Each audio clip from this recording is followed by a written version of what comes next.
అవసరం లేదమ్మా. నీ మేనమామ ఏదో ప్రేమతోనో జాలితోనో నీకు ఆశ్రయం ఇచ్చాడని మొహమాట పడుతున్నావేమో.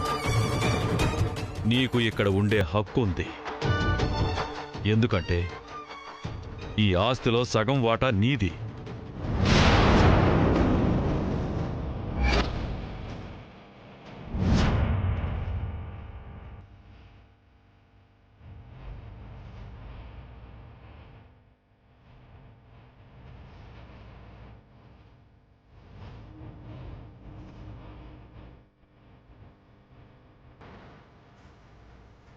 నీ చిన్నప్పుడే మీ మావయ్య సగం వాటా నీ పేరున రాశారు.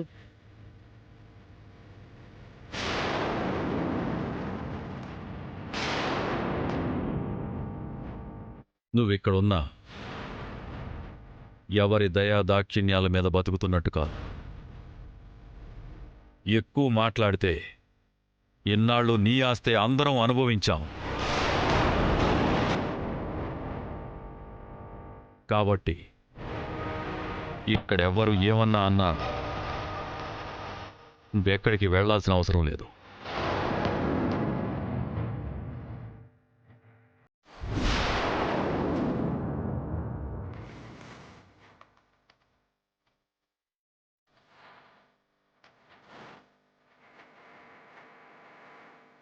వెళ్ళను మావయ్య.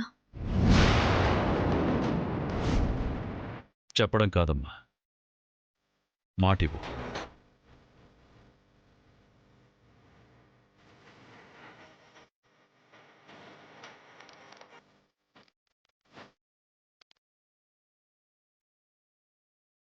ఇవ్వమ్మా.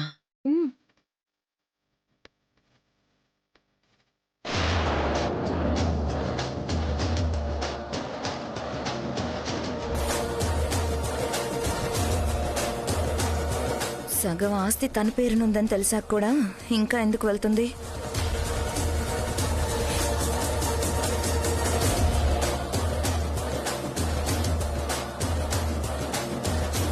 పదమ్మా. పదమ్మా. పద.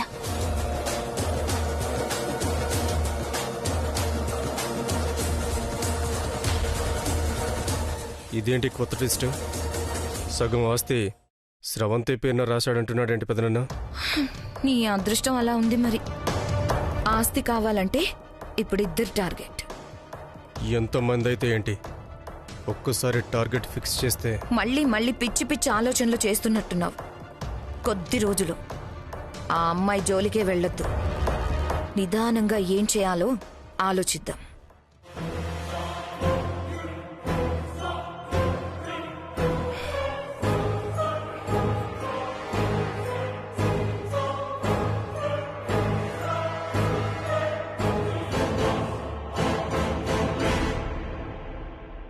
అక్కా, చెప్పు శ్రవంతి. ఈరోజు మళ్ళీ నేను ఇంటికి వస్తానని అస్సలు అనుకోలేదక్కా. నువ్వే మళ్ళీ నన్ను ఇంటికి తీసుకొచ్చావు. ఈ ఇంటి మేలు కోసం నువ్వు చాలా ఆలోచిస్తున్నావు అక్కా. అవును, ఈ ఇంటి మంచి కోసం నేనేమైనా చేస్తాను. అదే ఈ ఇంటికి చెడు జరుగుతుందనుకుంటే ఎంత దూరమైనా వెళ్తాను.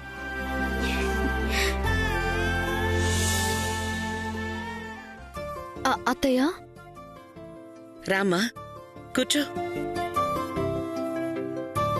కాళ్ళకేమైంది అత్తయ్య? రోజంతా అటు ఇటు తిరుగుతాను కదమ్మా, పాదాలకి చిన్న నొప్పి. ఇదిగో ఈ తైలం రాస్తే కాస్త ఉపశమనం. నేను రాస్తానత్తయ్య. హ? హ, నువ్వా? వద్దులేమ్మా. అదేంటత్తయ్య, పొద్దున్నే కదా ఇల్లు నీది కుటుంబం నీది అన్నారు, అంతలోనే పరాయిదాన్ని చేస్తున్నారా? అదేం లేదమ్మా. అయితే రాయనివ్వండి అత్తయ్య.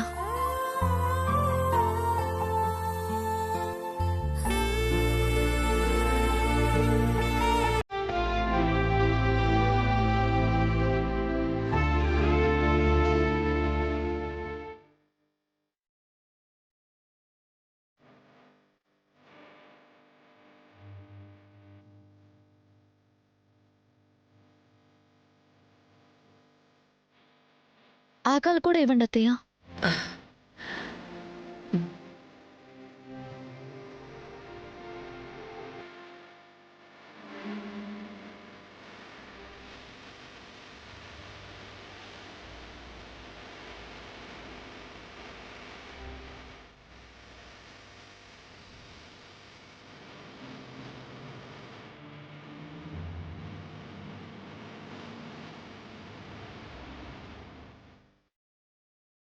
అత్తయ్య, ఏంటమ్మా? అమ్మ గురించి ఏమైనా చెప్పండి అత్తయ్య. నాలాగే ఉండేదా? వచ్చినప్పుడు అన్నారు కదా అచ్చం మన శాంతిలాగే ఉందని. అలాగే ఉన్నాను అత్తయ్య. మీరు ఆ మాట అన్న తర్వాత ఎన్నిసార్లు నన్ను నేను అద్దంలో చూసుకున్నానో తెలుసా? అచ్చం అలాగే ఉన్నాను అత్తయ్య.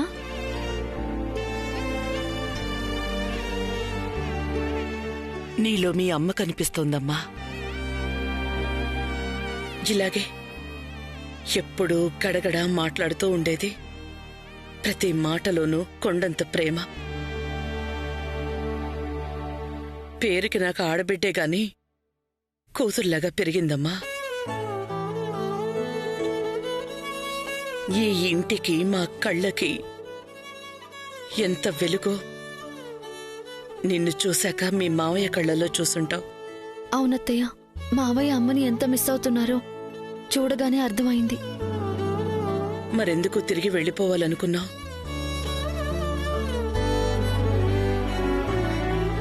అప్పుడు మీ అమ్మ దూరం అయినప్పుడు ఎంత బాధపడ్డారో, ఇప్పుడు నువ్వు వెళ్ళగానే మీ మావయ్య ఎంత బాధపడ్డారు. తప్పైపోయింది అత్తయ్య. ఇప్పుడు చెప్తున్నాను కదా, మళ్ళీ ఇంటిని మిమ్మల్ని చచ్చినా వదిలి వెళ్ళను. అమ్మ ఎక్కడుందో ఎలా ఉందో అసలు వస్తుందో రాదో కూడా తెలీదత్తయ్య. కానీ ఆవిడ కూతురుగా ఒక్క మాట మాత్రం చెప్తాను. అమ్మ లేని లోటు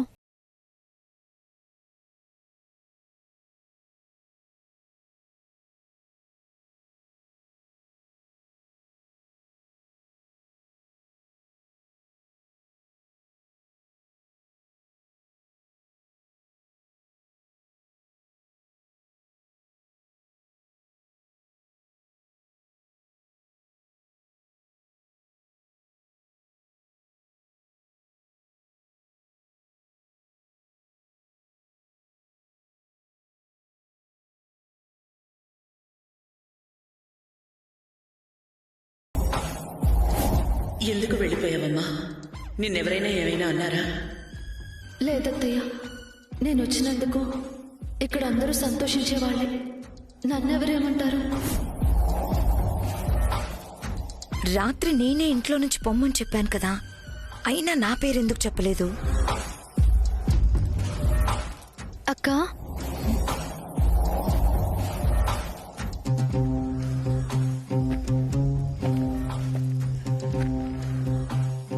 లోపలికి రావచ్చా?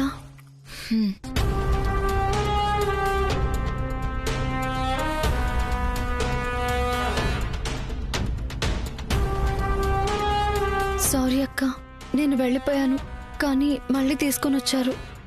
అది సరే, నేనలా అన్నాననే కదా నువ్వు వెళ్ళిపోయావు. మరి ఎందుకు అని అడిగితే నా పేరెందుకు చెప్పలేదు? ఎందుకంటే అక్క, నువ్వు అన్న మాటకి బాధపడి వెళ్ళిపోలేదు. ఆ మాటలో న్యాయం ఉందనిపించే వెళ్ళిపోయాను.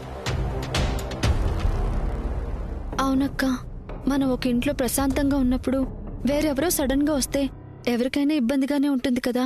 అందుకే మీకు ఇబ్బంది కలిగించడం ఎందుకని వెళ్ళిపోదాం అనుకున్నానక్క. కానీ మావయ్య వాళ్ళ బాధ చూడలేక ఉండాల్సి వస్తోంది. ఏమీ అనుకోవద్దక్కా.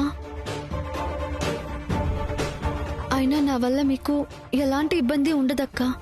మీకు ఇష్టం లేని పని నేనేది చేయను.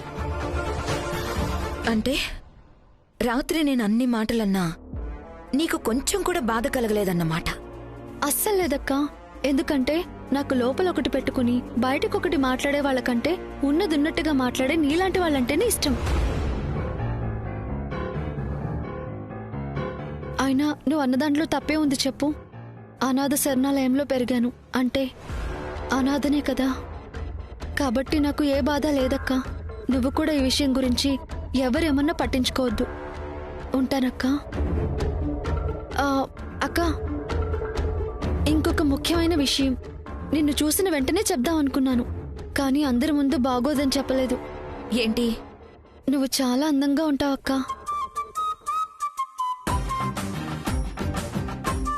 చాలా మంది అందంగా ఉంటారక్క. ముక్కు, మొహం, కళ్ళు, రూపం మాత్రమే చూడ్డానికి చక్కగా అందంగా ఉంటుంది. కానీ ఎక్కడో నీలాంటి వాళ్లకు మాత్రమే ప్రతి కదలికలోనూ అందం కనిపిస్తుంది. కనురెప్పలు కదిలించినా, చిరునవ్వు నవ్వినా, చిరుకోపంతో చూసినా, ఊపిరి పీల్చుకున్నా, చివరికి స్టైల్గా ఆ చక్రం తిప్పినా అణువణువు అందమే అక్క. పొగుడుతున్నానని మాత్రం అనుకోవద్దక్క, నిజం. మనస్ఫూర్తిగా చెప్తున్నా. చాలా మందికి ఇలాగే అనిపించుంటుంది. ఇలా చెప్పడానికి రాకో, నీ దగ్గర చెప్పే ధైర్యం లేకో చెప్పలేకుంటారు. కానీ అందం అంటే మాత్రం నీదే అక్క. బాయ్ అక్క.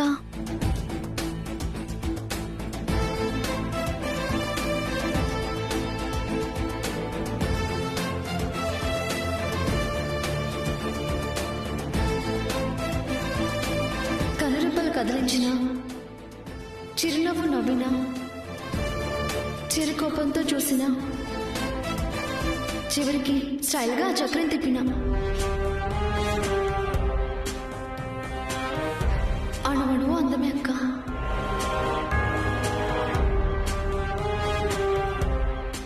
తెలివైందే, చూసిన వెంటనే పసిగట్టేసింది. ఇదేదో మనకు ఉపయోగపడేలా ఉంది.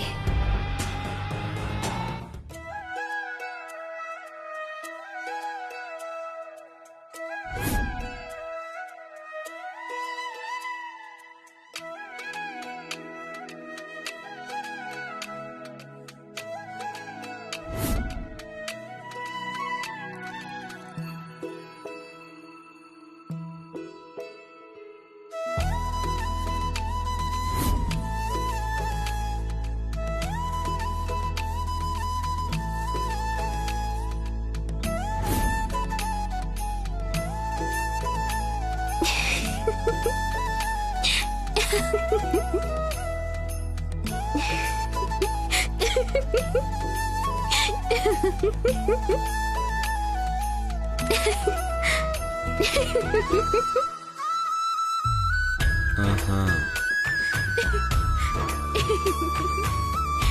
ఏమో అనుకున్నాను గాని బాగానే ముదిరిపోయింది. ఏమన్నారు? ఏమంటున్నానా? ఏం లేదు, బాగా ముదిరిపోయిందంటున్నా. నో డౌట్, క్లియర్గా కనిపిస్తుంది. ఏంటి? పిచ్చి. ఏంటి? ఏమన్నారు? నాకు పిచ్చా? నీలో నువ్వే నవ్వుకుంటున్నావు కదా, పిచ్చి కాకపోతే మరేంటి? ఏది ఒకసారి నన్ను చూడండి. చూడండి. అయినా కంగారు పడాల్సిందేం లేదులే. ఎన్ని హాస్పిటల్స్ తిప్పైనా సరే కంపల్సరీగా తగ్గించేస్తా. చాలు ఊరుకోండి. ఏదో జరిగిన కొన్ని సరదా విషయాలు గుర్తొచ్చి నవ్వొస్తే నవ్వుకుంటున్నాను, దానికే పిచ్చి అనేస్తారా? అవునవును, పిచ్చి కాదులే. ఇదేంటంటే బుర్రలేనితనం, మొద్దు. అలాంటి ముద్దులే ఇలా నవ్వుకుంటారు. ఏం మాట్లాడుతున్నారు? ఎవరిని మొద్దంటున్నారు? ఆ మాటకొస్తే మీరే మొద్దు. మీకన్నా నేను చాలా తెలివైన దాన్ని. అబ్బా, నువ్వు నాకన్నా తెలివైన దానివా? అమ్మో. అవును, మీకన్నా నేను చాలా చాలా చాలా తెలివైన దాన్ని. రుజువు చేస్తే ఏం చేస్తారు? రుజువు కూడా చేస్తావా? మాకు ఆ భాగ్యం కూడానా? సరే అమ్మా, నువ్వు రుజువు చేయి, చూస్తా. అయ్యయ్యో, సారీ అండి. మీరేదో డిస్కషన్లో ఉన్నట్టున్నారు, డిస్టర్బ్ చేసినట్టున్నాను. ఏం పర్వాలేదు శ్రవంతి, నువ్వు నిరభ్యంతరంగా రావచ్చు. పైగా ఇక్కడ మాకు కాంపిటీషన్ జరుగుతుంది. కాంపిటీషనా? Very interesting. ఏంటా కాంపిటీషన్? నాకంటే తనే తెలివైందంట. నువ్వేమంటావు? ఏమో బావగారు, ఎవరిని తెలివి తక్కువ వాళ్ళని మాత్రం అనుకోవద్దు, తర్వాత దెబ్బతింటాం.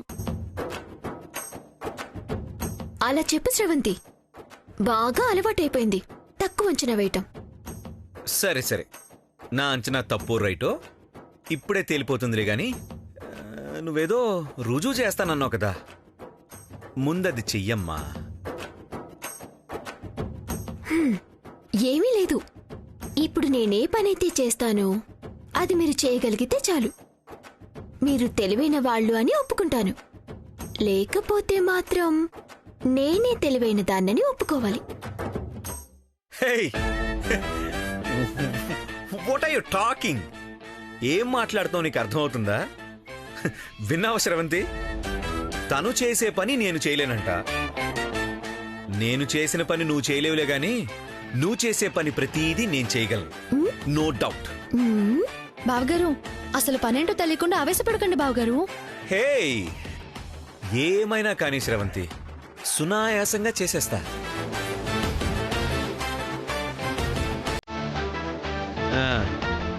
సో చెప్పు, ఏం చేయాలి?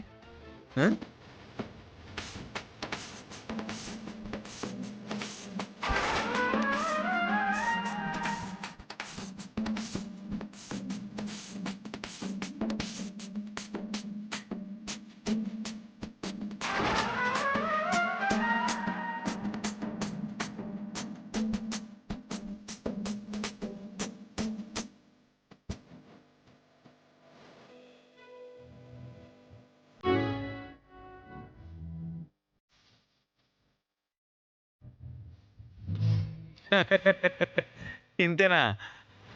వీటిలో మనం పనేనా?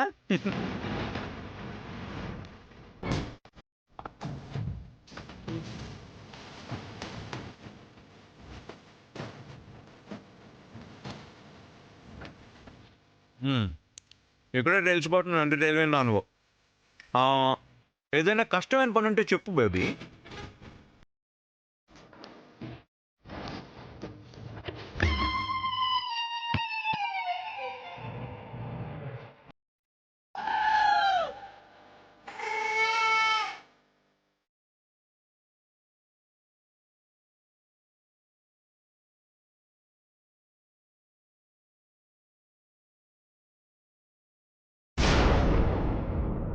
ఏ తొండి, తొండి అంటే తొండి. నేను అస్సలు ఒప్పుకోను. నోట్లో స్వీట్ పెట్టుకుని అసలు తినకుండా ఎలా ఉంటాం? అదంతా నాకు అనవసరం. నేను నోట్లో పెట్టుకున్న స్వీట్ బయటికి తీసినట్టే మీరు కూడా తీస్తే చెప్పండి. అప్పుడు మీరు తెలివైన వాళ్ళని ఒప్పుకుంటాను.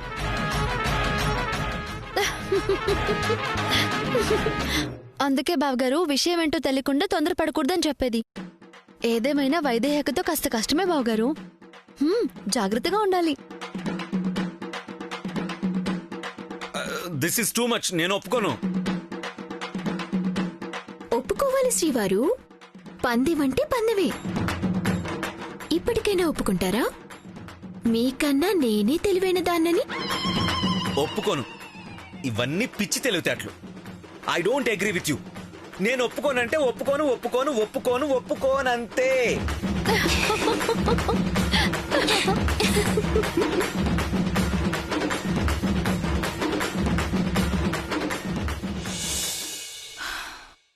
అన్ని పనికిరాని న్యూస్లే. అంజీ, అంజీ, అంజీ.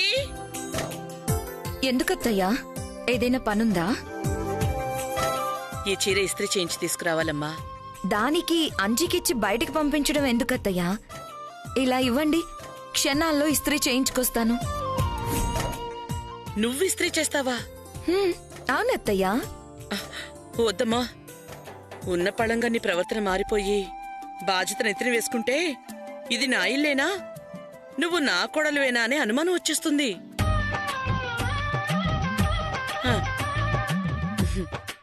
నిజంగా నీకంత బాధ్యతే ఉంటే పొద్దుటే మంచి కాఫీ కలుపు, ఎప్పుడైనా ఓ పూట వంట చెయ్యి, అది చాలు. అంతేగాని మరీ ఇంత పెద్ద పనులు చేయకూడదమ్మా. నేను చూసి అస్సలు తట్టుకోలేను. లేక లేక ఏదో పని చేస్తానని అడిగితే ఇవ్వకుండా ఇంత చులకనగా మాట్లాడతావా? అంజీ, ఏంటమ్మగారు? ఈ చీర తీసుకెళ్లి ఇస్త్రీ చేయించి తీసుకురా. అత్తయ్య, ఇస్త్రీ కోసం బయటికెందుకు పంపడం? నేను చేస్తాను, ఇలా ఇవ్వండి. వద్దులేమ్మా. బయటే ఇంకా పాడైపోయే అవకాశం ఎక్కువ ఉంది అత్తయ్య. సరే, నీ ఇష్టం. జాగ్రత్తమ్మా. అలాగే అత్తయ్య. అంజీ, ఇస్త్రీ పెట్టి తీసుకురా, క్షణాల్లో చేసేద్దాం. అలాగే అమ్మాయి గారు. నేను అడిగితే ఇవ్వలేదు, దానికిస్తుందా? అత్తయ్య దృష్టిలో వైదేహిని ఎంత బ్యాడ్ చేయాలని చూశాను. అయినా ఇంకా దాన్నే నమ్ముతోంది చూడు. ఎలాగైనా ఆ నమ్మకాన్ని పూర్తిగా చెడగొట్టేయాలి.